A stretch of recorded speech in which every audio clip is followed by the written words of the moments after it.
This conference will now be recorded. Okay, student, now we are starting 2013 regular. ठीक है ना जी, 13 regular शुरू करते हैं। तीनों पार्टनर हैं, हमजा, कासिम और रजा और पार्टनर्स। 1.5 लाख का कैपिटल है, इसका 160, इसका 170 है।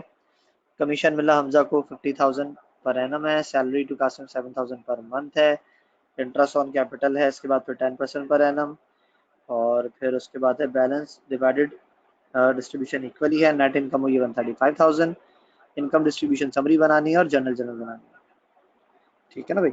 ओके, सबसे पहले करते हैं सारी कंप्यूटेशन लाइन बाय लाइन। तो पहले बात करते हैं सैलरी की। सैलरी लिखी थी 7,000 पर मंथ। कासिम को मिली सैलरी सिर्फ, ठीक है, ये लिखी हुई। कमीशन तो सिंपल सिंपल 50,000, उसकी कंप्यूटेशन करने की जरूरत नहीं है। सैलरी मिली कासिम को 7,000 पर मंथ, तो 7,000 मल्टीप्लाई बाय करेंगे आप 12, तो कितना आ जाएगा आपके पास 84,000 कासिम की सैलरी आ गई। ठीक है जी। उसके बाद लिखा हुआ है इंटरेस्ट ऑन कैपिटल चार्ज 10%। तो तीनों कैपिटल है 1.5 लाख, 1,60 और 71,000। तो लिखा हमजा, कासिम और रजा तीनों कैपिटल लिखा 1.5 लाख, 1,60 और 70,000। इसका 10% इंटरेस्ट दिया गया, यानी 15,000, 16,000 और 17,000, ये इंटरेस्ट आ गया। फिर है बैलेंस डिवाइडेड इक्वली लिखा हुआ है यहाँ पे, balance of profit loss to be distributed equally.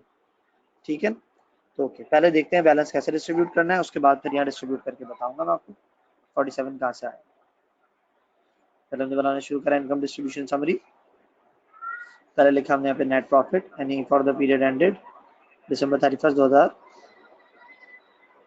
2013, ये प्रिंटिंग देखिए 2012 है।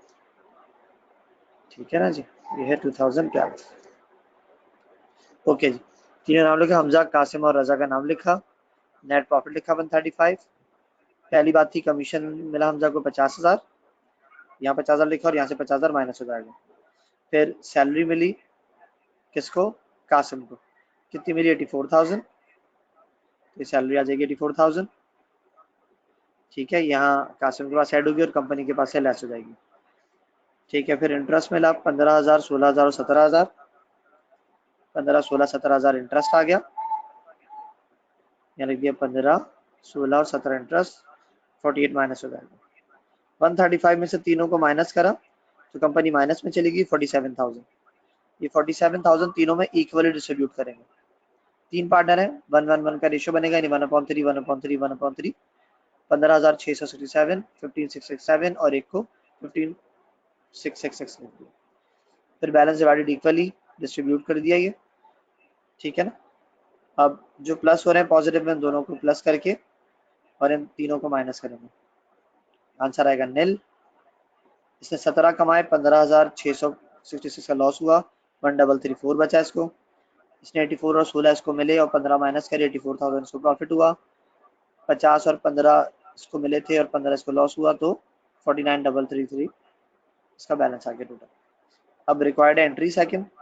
एंट्री बनाते हैं, कैसे बनेगी। नेट इनकम हुई आपकी 135,000, उससे इनकम समरी डेबिट और तीनों current account credit. Pass record journal entries of the final distribution of profit और लॉस। ठीक है ना जी। तो भाई ये तीनों करंट अकाउंट क्रेडिट करे, कितने से 49 से 49,333, 84,333 और 1,334। अगली एंट्री में तीनों करंट अकाउंट डेबिट करेंगे, तीनों करंट अकाउंट डेबिट करे और तीनों कैपिटल क्रेडिट करे। प्रॉफिट हुआ तो करंट अकाउंट क्रेडिट हुए थे, लॉस होता तो करंट अकाउंट डेबिट हो जाते। ठीक है, नेट बैलेंस में प्रॉफिट आ रहा है तीनों का, तो इसलिए करंट अकाउंट यहाँ हमने क्रेडिट किए थे। अब जब प्रॉफिट से कैपिटल में ट्रांसफर करेंगे तो करंट अकाउंट करेंगे डेबिट और कैपिटल अकाउंट करेंगे क्रेडिट।